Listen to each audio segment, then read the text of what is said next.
खेतको लागि यहाँ खेत मिलाउनको लागि हाम्रो यहाँनिर जेसीबी लगाइरहेछ। त्यही भएर यो बाँसघारीलाई चाहिँ फाड्ने विचार गरिराखेको छु। अब हेर्दै जाउँ म यसलाई कतिसम्म काट्न सक्छु। आज दिनभरिमा काटिसकौँ भनेर एकदम लागि परेको छु।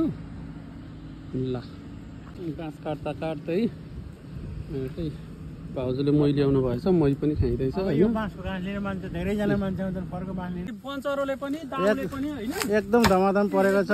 धेरै ठुलो बाँस दिनभरिमा यो काटिसक्नुपर्छ। धेरै ठुलो बाँस ज्याङ छ। अब बेलुकासम्म एकदम कोसिस गरिरहेको छ। एकदम धमाधम परेको छ। अब यसलाई आज सक्ने भन्ने बेलुकासम्मको टार्गेट छ। गर्दै जाउँ, अब हेर्दै जाउँ। दाजुभाइ मिलेर काम गर्दैछौँ। बाँस पनि ओइ त्यस्तै सजिलै बाँस परेछ र मात्रै अथवा धेरै झिक्रा रहेनछ। अनि त्यसले गर्दा मात्रै अथवा झिक्रे बाँस हुनु भने त बाउको बेनी देखाउने रहेछ 2-3 दिनमा पनि।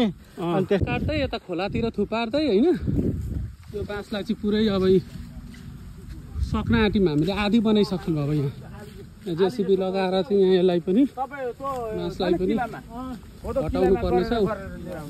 एकदम धमाधम गरेर एकदम धमाधम छ। यो हामी खाल्डो पुर्दैछौँ हैन, खाल्डो पुर्दैछौँ। उता यो माटोलाई तानेर सट्ट यो खाल्डो पुरेर चाहिँ हामी यसलाई एकदम यो बाटो हामीले बनाएका छौँ।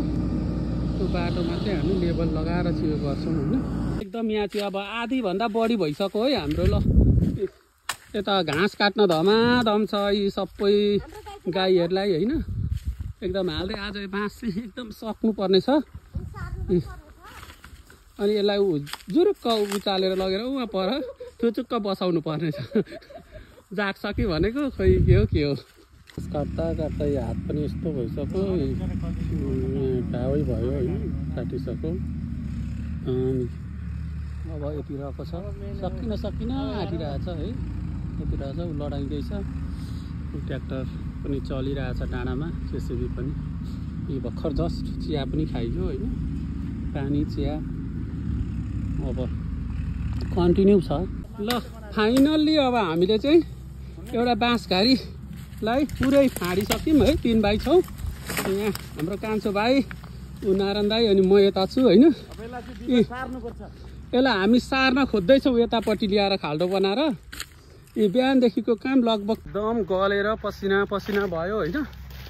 आज चाहिँ यत्रो काम भयो कि यो बाँसलाई चाहिँ पुरै होइन निकालेर चाहिँ खेत बनाउने योजना हुँदैछ। हाम्रो चाहिँ यहाँनिर यो डाँडो छ होइन। यो माटोलाई चाहिँ हामीले एकदम गहिरोतिर लगेर यसरी वार पारको गरा बनाउँदैछौँ। अब फेरि यहाँ बाटो बनाएर सट्ट यसलाई पनि एउटै बनाउने भन्ने योजना भइरहेको छ। अब यो अघि काटेको बाँसलाई उकाएर उता लानको लागि जेसीबी झरिसक्यो है। जेसीबी झरिसक्यो होइन। यो बाँसको घनालाई चाहिँ हामीले तोड्दैछौँ है। यसरी तोड्दैछौँ, गरा निकाल्दैछौँ।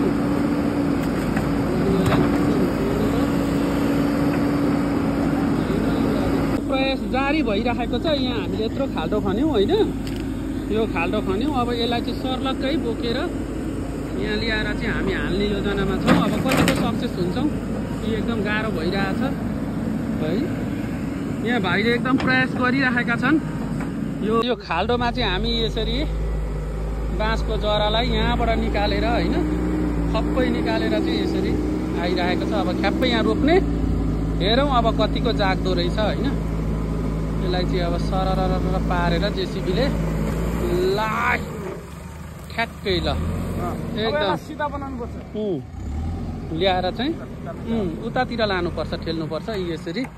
यहाँबाट यो खाल्डोबाट खनेर चाहिँ हामीले यसरी यता लग्यो भनेपछि गर्दाखेरि के नहुने रहेछ। आज बिहानदेखिको काम यो बाँसलाई फोरेर काटेर खोलातिर थुपारेर अनि लगेर यहाँ खाल्डो खनेर अनि त्यहाँनिर लग्यो।